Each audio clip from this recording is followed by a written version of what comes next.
This economy on our current system is going to evaporate due to never-ending escalating food prices, global food shortages, and that is just absolutely going to wipe out the economy of every single nation on the planet. There's a lot of different variables for this time around, but these 8 billion people on the planet, I am sorry to say there's not going to be 8 billion people by 2024. Hey friends, Sean from SGTReport.com here with a very exciting and important call with the one and only David Dubyne from the Adapt 2030 YouTube channel.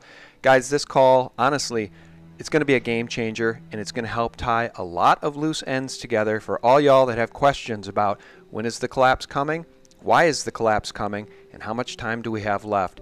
But first, I want to tell you this interview is brought to you by our good friends at SD Bullion. They've been longtime supporters of SGT Report, and I really do appreciate it. If you want to support us, support our sponsor, SD Bullion, and prepare for the collapse by buying physical silver and or physical gold. If you click at the banner at the top of SGT Report right now, you can get a 10-ounce bar of silver at spot price. Of course, they limit that to one per customer or household, but it's a terrific deal. Use coupon code SILVER23, and right now you can buy 100-ounce generic silver bars at only 19 cents over spot, as many as you'd like. Shop now, click the banner at the top of SGT Report, and visit sdbullion.com. Guys, thanks so much for tuning in. I have on the line David Dubyne. David, thank you so much for joining us. How are you? Yeah, great. I'm glad we had a chance to connect on your channel here, because there's so much going on and there's so much negativity talking about the collapse of everything coming. But at the end of this, I really hope that people see there's a brighter future and there is a way for us to thrive and prosper as we go through these gargantuan changes in lifestyle that are set to roll across this planet starting right now. Everything that guests talk about with the economic collapse and all the indicators pointing to such, well, what's bringing that into a large tapestry? Where are all these dots? They're out there, but they're disconnected. But what if you could connect every single sickness? Let's say the body has a cold and you manifest with coughs or sneezes or body aches and pains. That's exactly what the economists are seeing across the planet, and what we see with this tension with saber rattling and everything going on with governments across the planet. These are the symptoms of the sickness. We need to get down into the root cause. What's wrong with the body? What's causing all this? It's just cycles in time and the grand solar minimum and the effect of our crops going to be wiped out. Huge, gargantuan, never-ending food prices, and no bank can control when food prices rise. That is the scariest thing for a central bank. Yeah, and guys, we're going to cover everything here from the Chinese ICOs temporarily being stopped, but that soon will be game on again, according to David. We'll talk about that. I want to talk briefly about AC chain and the digitization of assets, and then, of course, the grand solar minimum, about which all of this hinges.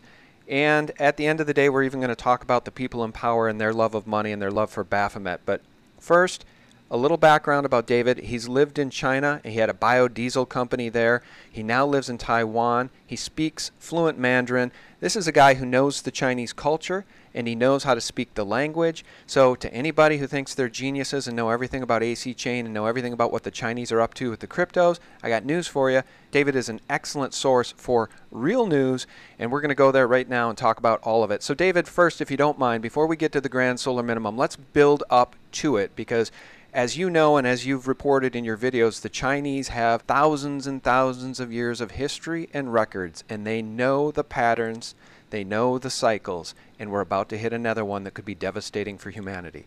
But before we get there, let's talk about the Chinese ICOs.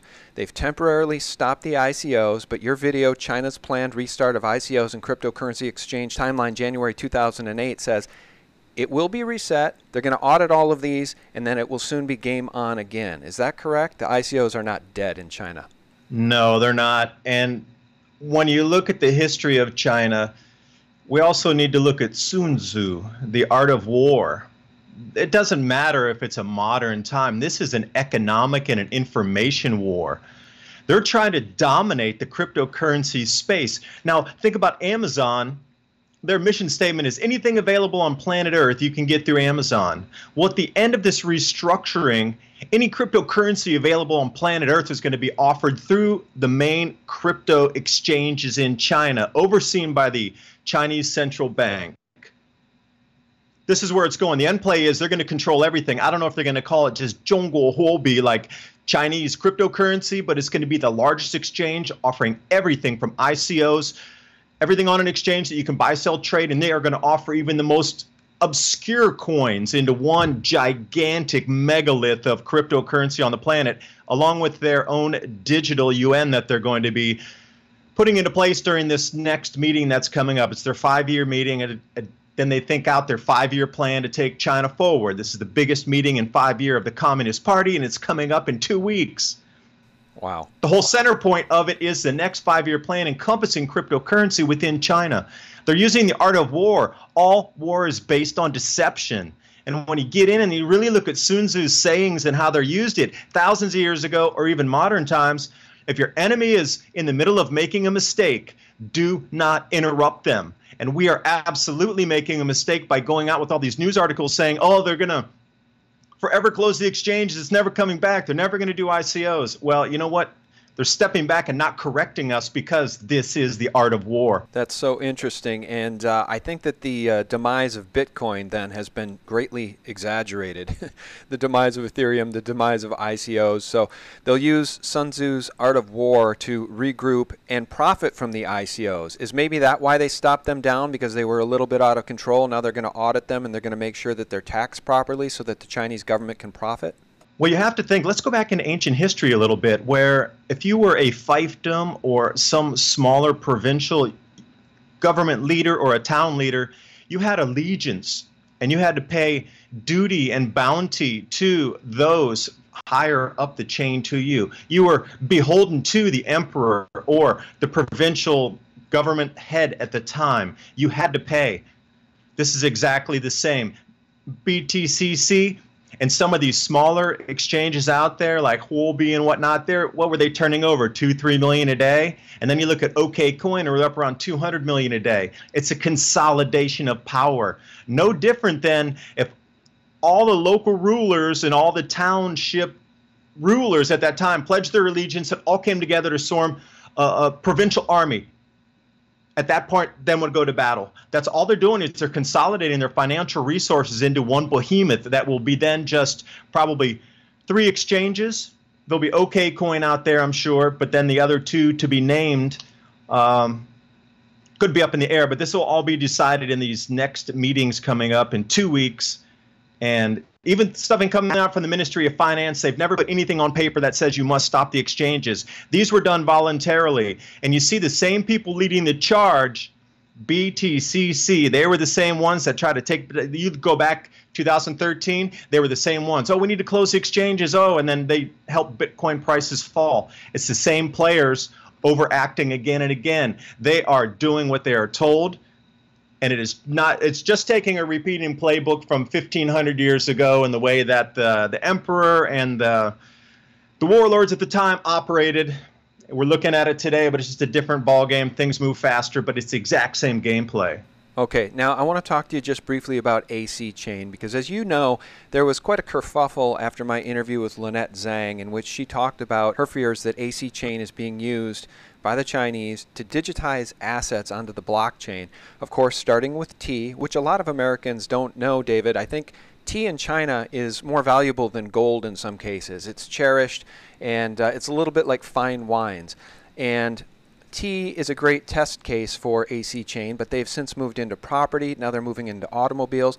I'm not asking you to defend the AC Chain thesis that Lynette had, that it's tied to the SDR. But I know that you did a 50 or 55-minute video about AC Chain, and it seems to me that that excellent video you did proved that where there's smoke, there may be fire in terms of AC Chain. Can you give people your opinion on AC Chain and maybe the bigger picture of the digitization of assets? Is it a threat to us? Is it something we should worry about or not?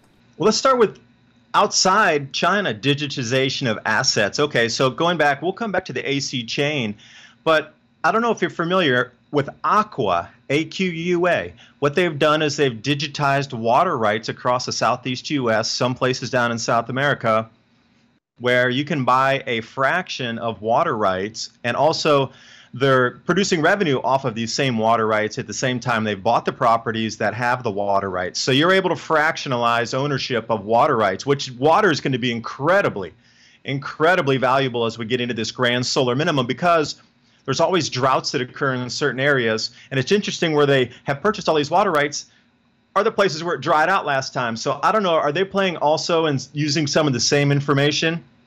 What about LA Token?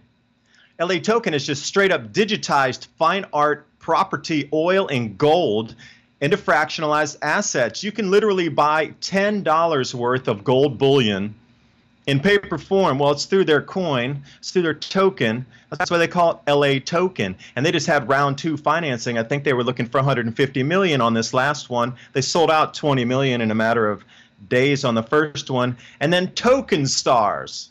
Token Stars. This is another ICO out there that's digitizing human beings. It's digitizing tennis stars that they see that are right now at the I wouldn't say amateur level, but they're showing a lot of possibility to getting into the pro arena and making money. So what they're doing is they're digitizing. You can buy part of an upcoming tennis star, and then you get paid out through the earnings that they are going to earn throughout their lifetime.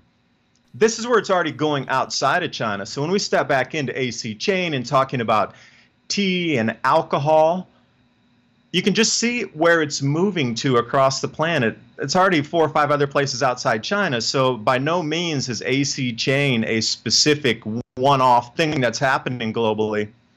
But where there is smoke, there is fire. China is absolutely claimed in this 5-year meeting of the Communist Party coming up in August or in October.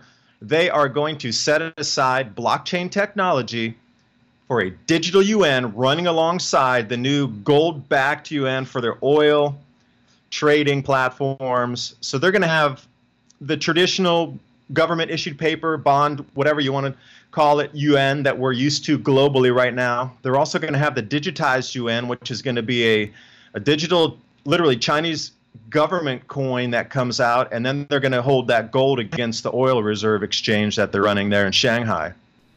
Okay. And do you personally see any connection at all between AC chain and the SDR? Is there even the capability to include the SDR in some sort of move towards a world currency that the Rothschilds predicted on that 1988 cover of The Economist magazine would be coming to fruition in 2018? Do you see any tie at all, or any role the Chinese are playing in helping to accomplish that goal? Well, again, if we're using the art of war, they would never broadcast the moves. But if we look at what's currently happening with Omise Go and the Lightning Network and the Plasma scalability, autonomous smart contracts, when they fork Ether to run everything so much faster with digital payment systems on the global level that rival anything with Visa or MasterCard, you're looking exactly what Ethereum is going to be doing. And then when you look at all these other payment systems that are within Southeast Asia currently, what's the Everex and Bankera and 10X, and then outside over in Europe you have Monaco and Bancor. All these are digital platforms for payments. And then back even in the U.S., Coinbase has a Swift card and BitPay. You have BitCard credit cards coming out right now where you can even go to Bitcoin ATMs and get cash out. China's developing the same exact thing. Are they broadcasting it? No, they're not. I mean, Ethereum is leading, at least in the informational space, which is available online, where you can actually see how they want to scale, how they want to make transactions faster, how they're going to compete with Visa, how they're going to try to dominate the payment space on the planet and bring all the unbanked into the banking system. And this goes right back into fractionalizing everything. Because if you're going to buy a share of Amazon, most people can't afford $1,000 to buy a single share. But if you have $10 and you can frack that out and you can actually take a piece of Amazon for $10 and then 100 other people are holding one share, well, if the share goes up, you get a payback on that. But the stage is already set for the way we're moving. They're allowing the smallest of the unbanked to come into the system. Imagine how much money that is alone in Asia of the people who are not in the traditional banking system, because the barrier to entry is just too high for the cost. And I hate paying that $20 a month to keep my checking account and all these other things open in the bank I use. I hate that. And if I can get away from it, I definitely would. But $20 for somebody living in Asia, that is enough food for their family for an entire month in some of the poorer areas. You telling me that they're going to go in and put their money in a bank when it costs them $20 a month to keep everything open? Right. No way. 10x, you get in there, there's no fees. It's like 0.25% to send money home. They can work in different countries. They can transmit that and it's home, and there's no money lost. They're bringing everybody into the system here. So what's moving forward is absolutely going to be something so massive that's beyond the comprehension of most people where it's going to move to in the future. Looking at today, it truly is out of the bounds of even, where we're going to move to and how much it's going to dominate the space. Okay. All right, guys, this is so important. We're talking about a sea change here, and it is coming. It's cyclical, and as we're going to document here, it is coming. So I think what I want to do, if you don't mind, David, before we get to the grand solar minimum and the cycles and what the Chinese are so concerned about, and what I think you think all governments are concerned about but aren't telling the people, can you, because you mentioned OmiseGo, and I own a little bit of that, I own a little Neo, a little Ethereum, Litecoin, some of these others. Vitalik Buterin, the brains behind Ethereum, is involved in OmiseGo. Since I think that you are a chess player and you're a couple moves ahead of most of the other pundits I have on, can you give me your thoughts on maybe the top handful, or maybe they're ones we've mentioned, maybe there's ones I've never even heard of. You mentioned LA Token, Token Stars, I've never heard of those. Can you give us a couple of cryptocurrencies that you think are smart gambles or have a profound future, through your eyes as you see it, that our listeners might not be aware of? Can you just give us your cliff notes on maybe the top cryptos that you think people should own if they want to have a little skin in the game? Would you be willing to do that? I would, but I'm not a financial investor at all. This is my own personal opinion about how I see the future unrolling. You have to do your own due diligence. You have to do your own research. Do not even listen to me. You listen to me that I am not a financial advisor. You need to go off and do your own research. And there's so much out there on the internet.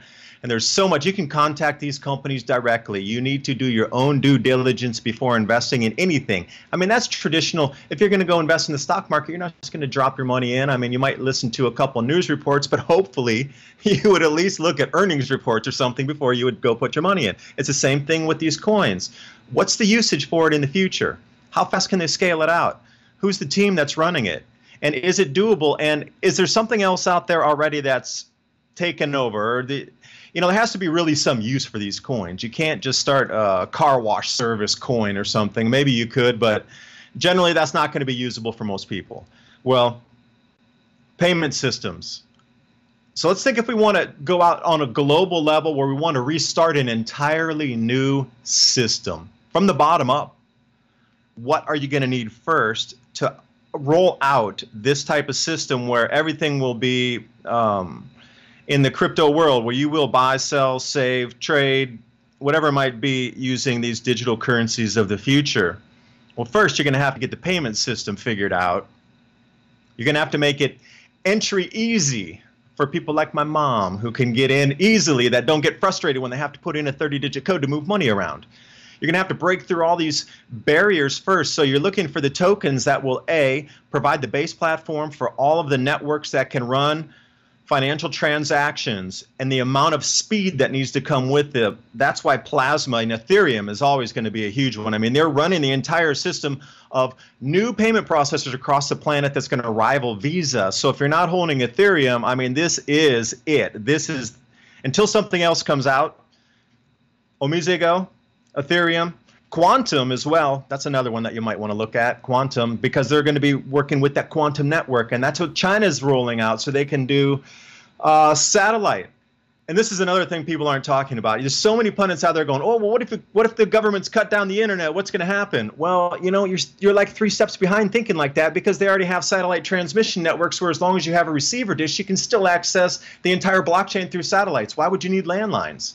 So when people start saying, oh, well, the government can cut down the internet, well, who cares? If it's being broadcast across the blockchain through satellites, well, then it doesn't really matter.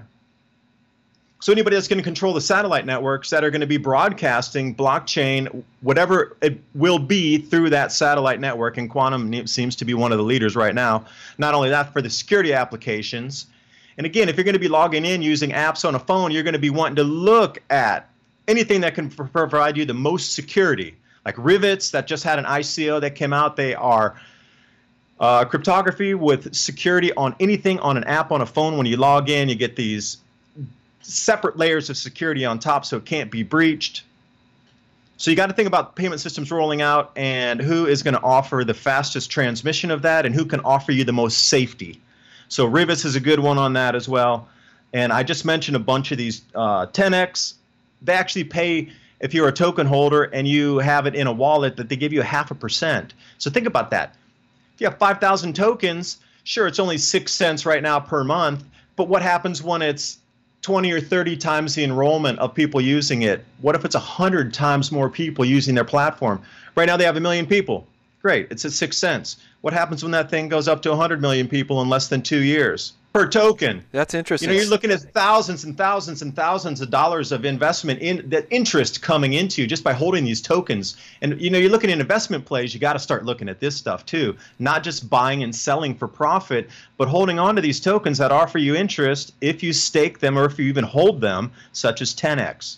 Okay, I'm so glad that I asked you this question then, because you gave me a couple that I didn't know about. I've heard of Rivets, but I didn't know that it offered that. Right now it's at 6 cents interest per token per month. Is that what you said?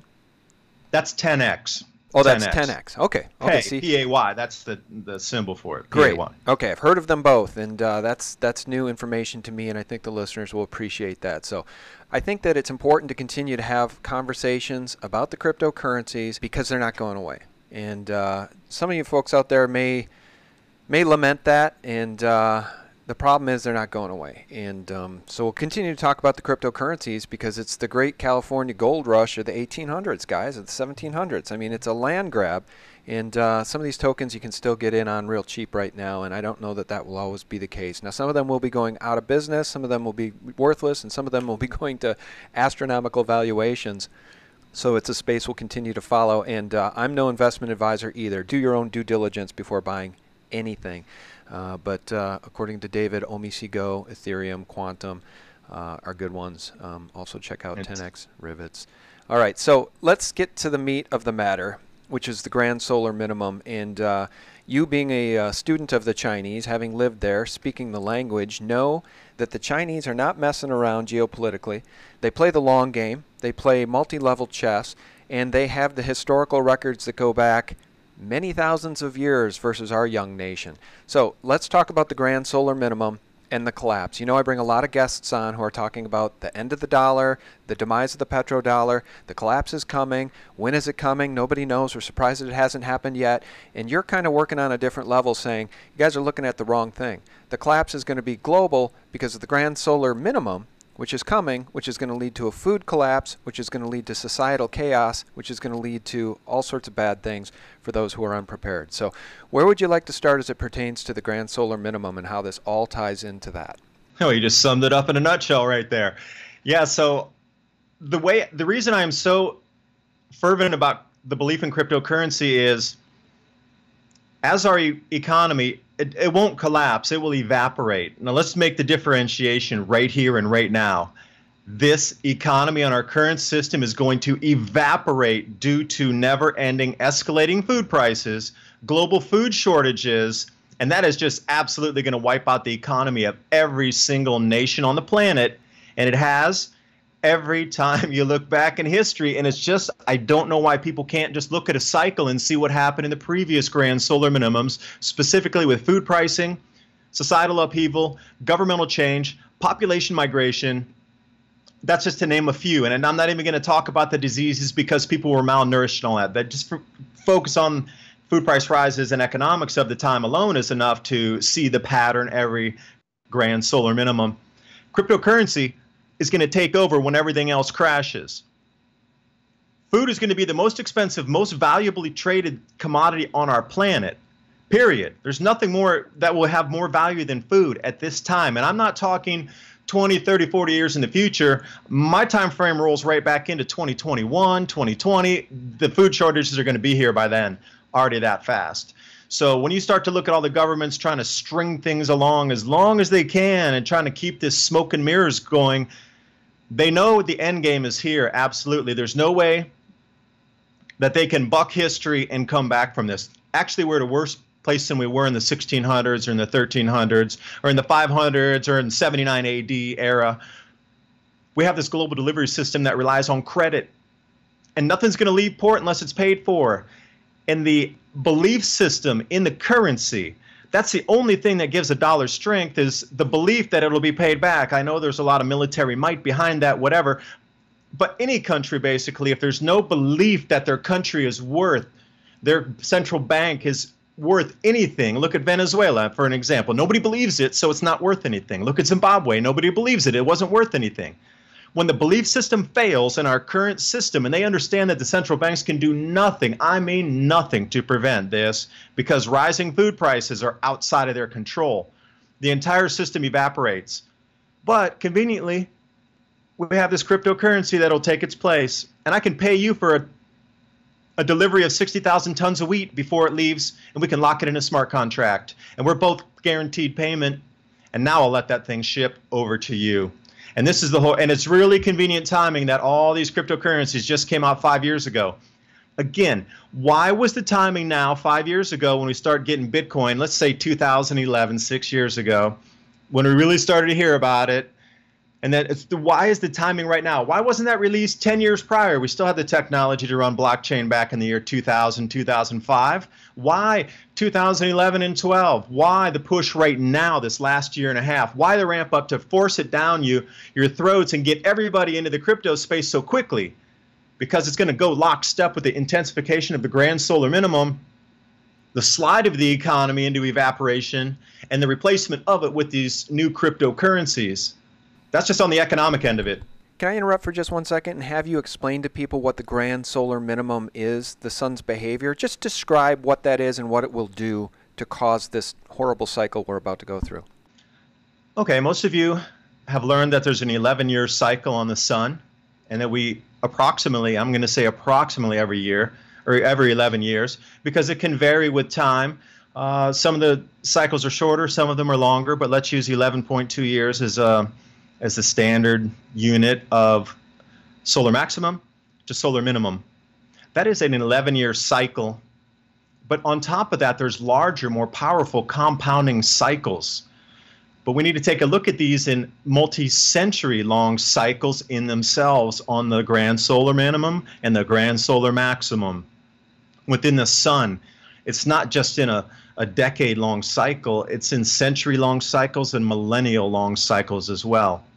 You have heavier, more powerful cycles overlapping, and that's what the ancients were always trying to tell us, and that's what the Chinese try to catalog so very well, and this is what the Vatican has taken across the planet when they were pillaging our Earth for the last 500 years, that they've hidden all these codices and calendars and texts and temple reliefs and whatever it might be. It's all down in their secret libraries, which we have no access to any of this information. They know better than anybody what the cycles are because they have all the information that they took from across the planet for the last 500 years.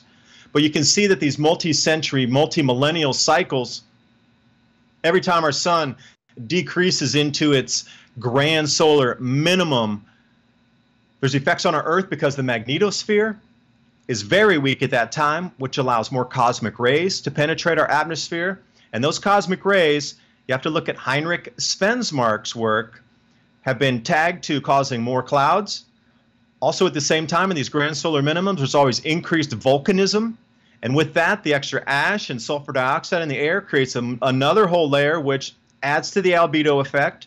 So we start getting into these feedback loops, all because electromagnetism on the sun affecting our electrical body Earth here as well. We live in a dynamic electrical system, and we are connected to other star systems as well. Our galaxy is connected to another galaxy.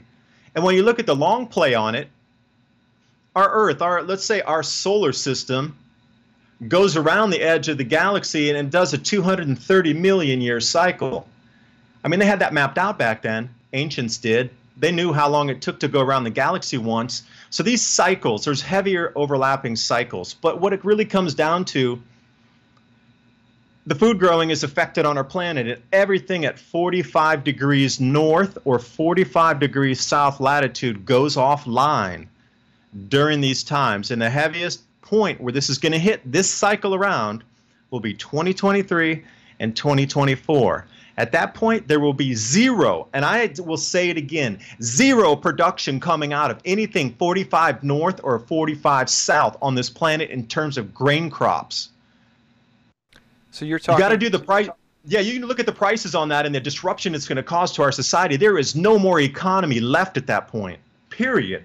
So you're talking about a mass starvation event. You're talking about an apocalyptic event, I think, of biblical proportion. And I guess let me just segue to what the elite believe, because some would argue this is what they want. And I think based on what you've just described, this is not something they can prevent, which is interesting.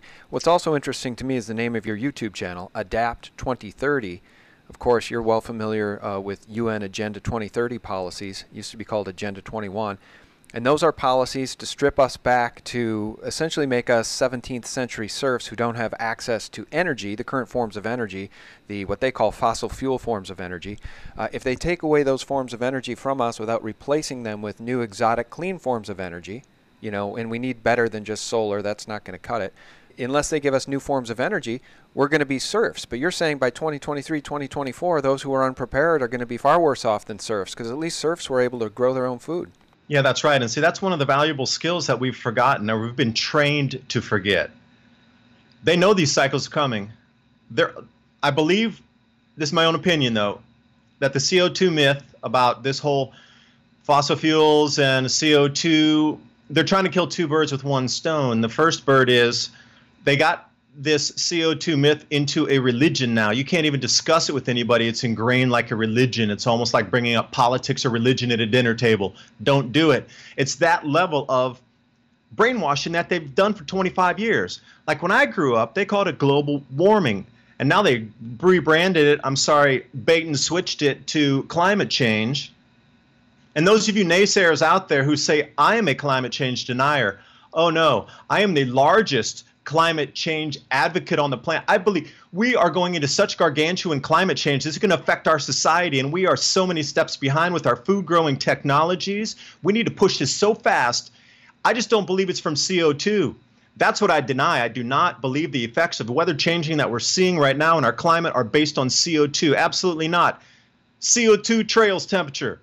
Has done, always will be. What we're seeing right now, everything you're seeing is an effect from the sun. And oh my, next year it is going to amplify 4x over what you're seeing right now on our planet. In these last few months, you've seen an amplification of weather extremes.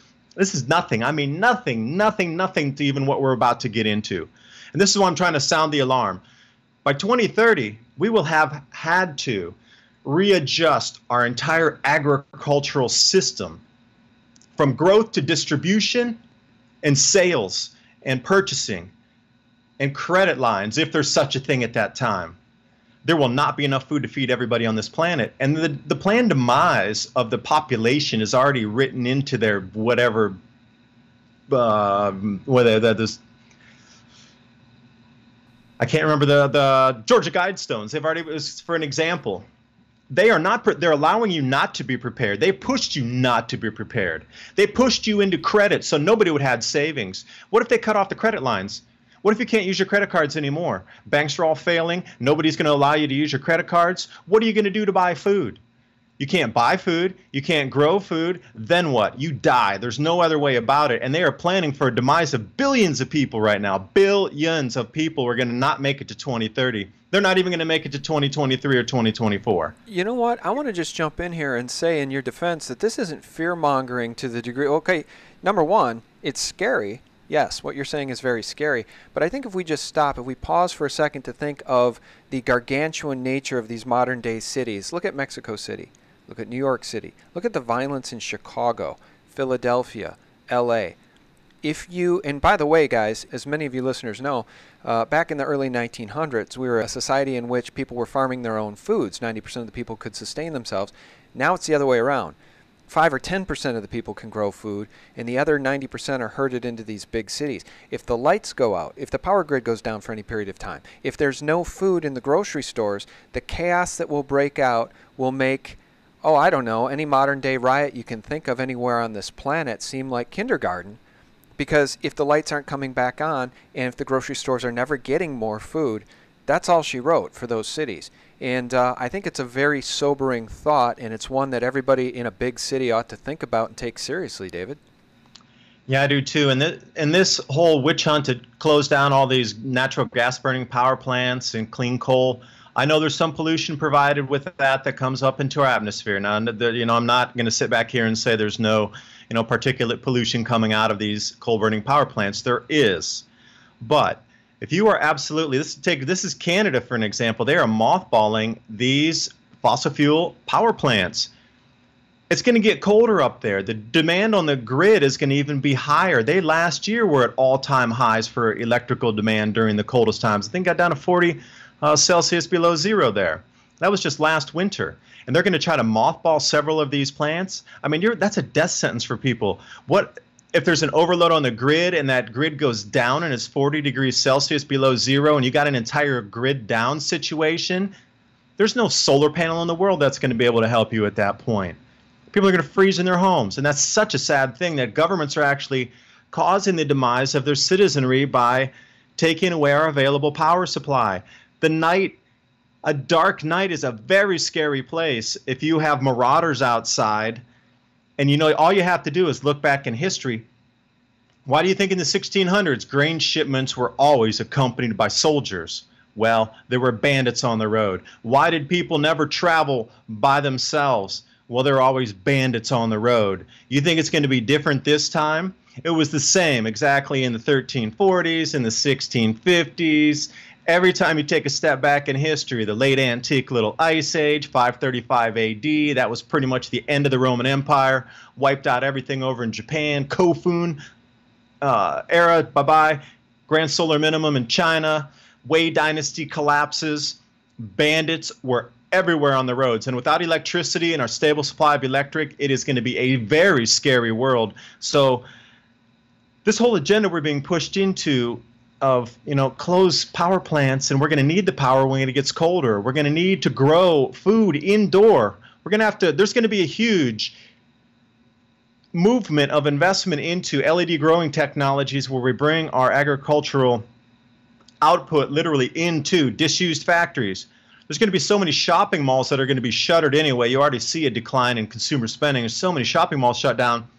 But that's great available space right there to put in LED grow towers or any kind of vertical growing inside. Like we could just take some of that back, abandoned infrastructure, and turn it into something useful. But we got to have investment to do that. You have to have people who are going to know how to install it, service it, and then you got all that same traditional harvesting of it, storage of it, packing of it for shipment. So there's huge industries that can come out of this. It's not all doom and gloom. Where one thing falls away, another one starts to bloom. There's opportunity in the danger, as the Chinese say. But we need power to do that. You can't not grow food indoors without power, and that's not going to work on a solar panel. So they are trying to bring us back to serfdom. And I, for one, do not accept that as a sentient being on this planet. I do not accept it. I will not accept it, and I will do everything in my power so you don't have to accept it. Powerfully said. I feel the exact same way, and we all need to stand up together and scream at the top of our lungs when we see our government, acting in corrupt ways and not putting the bad guys in prison, which we all clearly see is happening right now. In fact, I just heard a report the other day, I think it was from Judicial Watch, that documented the fact that Trump's lawyers are now trying to defend Hillary Clinton by preventing the release of a draft indictment that exists, that was put together by a grand jury. Now, if that's not in the public interest, I don't know what is, and Trump's lawyers are trying to prevent it. It's this deep state working together to cover up the crimes of the most corrupt. And at least as it pertains to this country, you can tell me if you think it's different in China, but in this country, some of the most corrupt people are at the top of the pyramid. And you know what, guys? At the top of the show, even before we started recording, David said that he agrees with me that the people in power not only have a love for money, they have a love for Baphomet. So at the top of the pyramid are these Luciferians. I think they're firmly in control of the deep state of this government. David, what's your opinion on the rest of the world? Well, let's just go. I want to bring that full circle right back to Bitcoin again. When Jamie Dimon was giving his speech about he's going to fire traders who trade in Bitcoin and Bitcoin's a scam, over in Europe, JP Morgan was the fourth largest buyer of Bitcoin that day. Isn't that interesting? He says one thing in the United States, and then his European branch, fourth largest buyer. Zero Hedge did a whole article on that. That is pure fraud. The way he has market mover and they give him so much play in the media, and what he says really moves markets, and then he drove that price down, and they purchased on the European side. That's exactly, these are the kind of people that need to go to jail, but he never would. He's too protected. Yeah. He creates money. He has a license to create money. But here's the thing. All that money they can print and create, they can't battle rising food prices. There's no battle against central banks. That is the Achilles heel. And the most terrifying thing for central banks is rising food prices, because they can control pretty much everything else, interest rates, this, that, and the other. But food prices, they cannot control. Let me ask you this before we let you go. Is there anything, and I think there's a few things, of course, we can all do to prepare, but what you've described, if it gets as bad as you think it may get, that's kind of a Cormac McCarthy The Road scenario. I don't know that that's necessarily a world any of us are going to want to live in, but for those of us with steely reserve, what can we do to prepare? I mean, is it food storage? Is it physical precious metals? Is it some cryptos? Is it water storage? Is it all of these things? What would you recommend? Your mind. It's going to be a mental game as much as it will be a physical game. And it's all about you preparing with the people around you as well, and you having the same skills. You have to learn how to grow food and repair things. Just the basics. You need to start at home first. You need to start experimenting with growing whatever you can. Even if it's in a windowsill in your house, you really, really, really need to start learning how to grow food.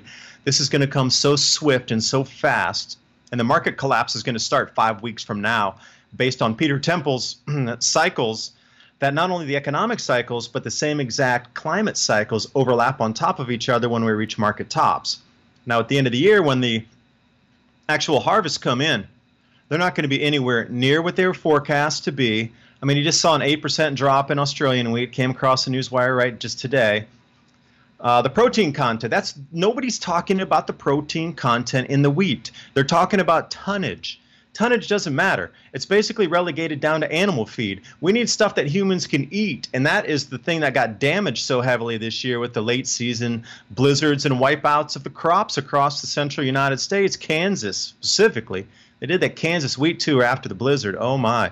They're looking at huge losses, and that wheat that was so damaged and it came back up again and did manage to grow through the season, the protein content's not going to be there.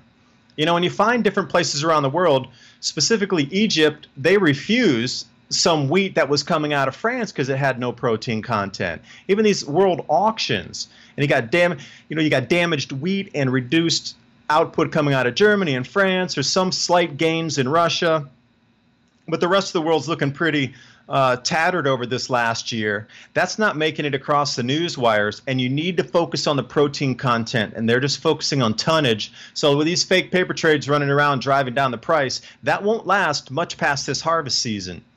You need to learn how to grow food. You got to get with your community. You have to talk to other people around you, because that's where your support network is. Even if you have storable food, that's only going to last for such a long time, because this is a 20 to 30-year event that we're going through. You're not going to sit in your basement with stored food and ride this thing out for 30 years. There's going to be some good summers. There's going to be some good seasons intermixed with the bad seasons. You're going to be able to grow food some years, but it's not. There's going to be some years where it's going to be a 0% grow. You're not going to be able to grow anything, because it'll just be at that point. It'll be too cold, too wet. You start to see mildew and all kind of fungus on the crops already. Even way down in California, they were wiped out in a lot of fungus type of events. And then also, if you don't know how to grow food, go to your local nursery.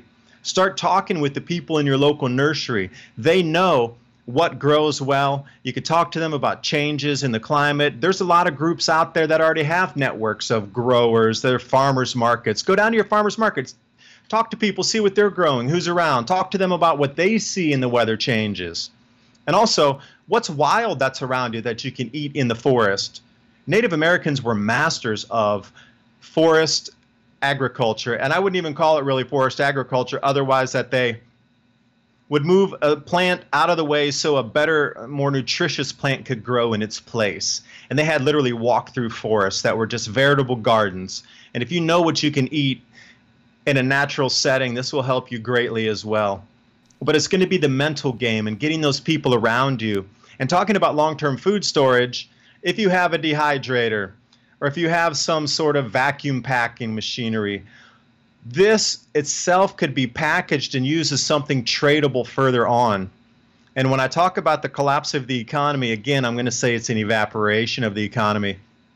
Gold and silver, tools, seeds, these are the things that are going to go forward. Cryptocurrency, absolutely, because you're going to have to use it at large scale for smart contracts for delivery of any ag products that will be available for shipment. Nobody's going to let it leave if they don't believe that they're going to get paid on the other end. And it'll be so unstable, the global economy.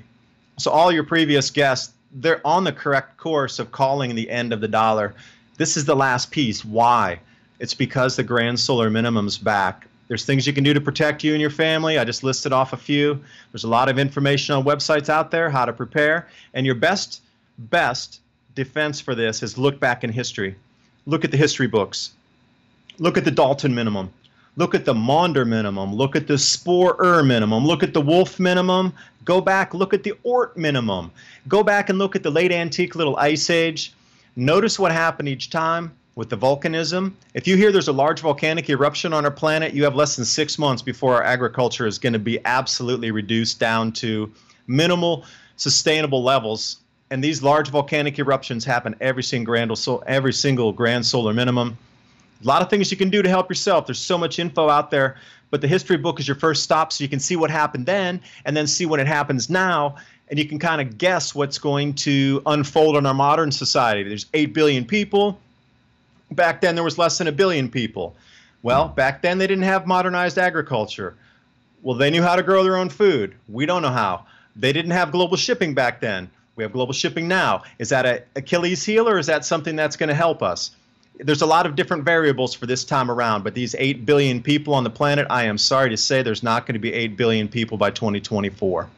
All right, guys, obviously a sobering conversation with a very lucid researcher. I think it's fair to call you a researcher, David. You're also an entrepreneur who speaks fluent Mandarin, and I really do appreciate your historical perspective, your knowledge, and your time. So I want to make sure that people know that they can hear more from you in Mini Ice Age Conversations, which I think is your podcast. Is that correct? Is that what it's called on iTunes? It is, and I'm also up on Stitcher Radio and SoundCloud. You know, I get a little bogged down because of my research, and I also I work as a consultant. So, you know, what I'm doing with this whole Grand Solar Minimum channel on YouTube, it's Mini Ice Age Adapt 2030 on YouTube, and then Mini Ice Age Conversations on the podcast. Yeah, I try to fill it in as much as I can when I have time, but I only have so many hours during the day. So I really try to keep the information flowing the best I can. Well, you do a great job. And again, I'll call out the YouTube channel, guys. You should definitely subscribe. It's Adapt 2030. That's the name of the YouTube channel. And do you want to tell people about oilseedcrops.org, your website? I don't know anything about that, but I see it here on your email tag. Yeah, I do. I list different types of crops, and I focus on food first and then oil second, because when I was in China, I started an algae biodiesel company out in Chengdu, which is out in the west, and we were developing a bag grow system that floated on fish farm water surfaces, because over in Western China, they have about 1 million hectares of fish farms out there. And also it didn't use land. So we were trying to find facilities that already had pumps and all these things that you need to drive and use nutrient mix in and pull out and all these extra, they had aerators and all these things we needed. But going into that, I kept seeing how much food was wasted when they were producing biofuels. It's ridiculous. Even this mandate with this ethanol thing in the United States, oh yeah, and that's a prediction too. The mandate, ethanol, that's going to go away quickly within 2 years when our food prices rise. You're going to have to feed people first. You're not going to be able to like take all this corn and turn it into ethanol and then put it into a gas tank. People won't be driving that much anyway, and there'll be a lot of hungry protesting people. But that's why I focus food first. And there's a whole list of crops on the side there. Moringa oleifera, superfood. They call it the miracle tree, and it is a miracle tree of life. There's so much. It's the equivalent of spirulina algae that grows in a plant form that grows about 1 to 2 feet per month. If it's in a tropical climate, you can grow it indoors if you have the right heat. It loves light. The more you trim it, the more sticks come off, and inside those sticks there's oil that's equivalent to macadamia nut oil. You can eat the seed pods while they grow. You can eat the leaves after you trim them for a superfood as well. It's one of my top plants, but I have a whole bunch of plants listed on the side, and there's a ton of information resources. On the top browser bar, you can go into grand solar minimum at the top there. Global cooling is what I call it on the site. And inside, I must have 100 different links to resources there for you to start as well. I try to find natural herbs and different types of food. I have a lot of those things linked. 60 different types of natural plants that you can find while you're walking around in your forest. Just different things you can grow. I really try to make it a repository for the plant edible end of it, where you can also get some energy out of it if you do it right, but you get the food first. Well, this has been a thought-provoking conversation, and those are exactly the type of talks I like to have. So guys, if you're wondering the name of that website, it's oilseedcrops.org. That's David's website. The YouTube channel is Adapt 2030, and if you want to check him out on iTunes or Stitcher Radio or SoundCloud, check out Mini Ice Age Conversations with David Dubyne. David, thank you so much for your time. This has been great. I'm so glad you allowed me a platform to talk about the message, because it's really going to affect every single one of us on this planet. Yeah, and your videos, honestly, your YouTube videos on your channel Adapt 2030 are powerful, well-produced, and always enlightening. So thank you very much for your time. We very much appreciate it. And guys, I want to thank each and every one of you for tuning in. You know, without you, there would be no us. There's no reason to do this if nobody's going to listen and share it with their friends, neighbors, and colleagues. So please do share this information within your own sphere of influence on social media. Embed the video on websites. Share this information. I think this is a wake-up call. So thanks so much for tuning in. And for real news and information, check us out 24/7 at sgtreport.com. Thanks so much for listening. God bless.